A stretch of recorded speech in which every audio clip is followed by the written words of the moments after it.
Day 2 of redrawing Chainsaw Man in MS Paint. To actually load up MS Paint on Windows 10, you actually have to go to the command prompt and type in MS Paint for it to pop up on your computer. It's very nice seeing me blotting out the page's layout and just doing the big shapes. Got a big old character to do. Plotting out the shapes of everything is important. So drawing Pochita was the first thing on my mind to do because it's kind of right there in the middle of the frame. He's really easy to draw, so draw I will. Then I started sketching out the hair. I made sure this time to plot out the eye mask strings in the correct area to go below his ear instead of above. I begin just doing some simple details. You can see there, I'm really adjusting that. Gotta fix the nose. After I do that, I start going like, oh, how am I gonna do shading, etc., etc. And I should probably work on the lower hands first, since hands are kind of difficult, and Pochita's like, you know, the center piece. Denji here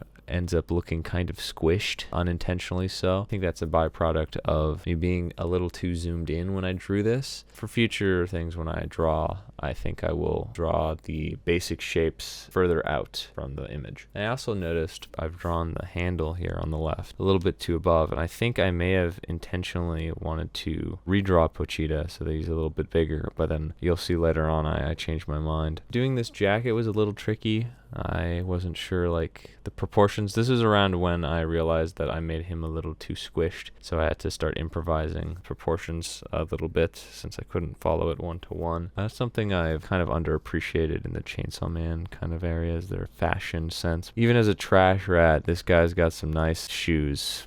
I used a special tool that's in Windows Paint to just move his hand down slightly so that I didn't have to redraw all of it. But I think I should have redrawn Pochita instead of moving the hand. But oh well, hindsight is 20/20. I'm just going on the second shoe here, and I am just working on a new panel. So yeah, here I am adding all the lines. That was kind of fun. It was really easy. I think it looked decent. Now was a tricky part, deciding how I was going to make this darker using the paint can and just fully inking in. Decided to fill in the text finally, so I've never done this before, and that was a bit of a challenge. I thought it would be a lot easier to write everything down without any issues, but it turned out to be a lot harder to draw kanji with computer mouse. I tried some new OBS settings and they appeared to have busted. I should have tested them before recording this speed paint. I didn't get the last bit of the speed paint. That's also why the frame rate is a bit choppy, but hopefully in the next video I'll have this fixed. Here's the side-by-side comparison. Follow for day 3.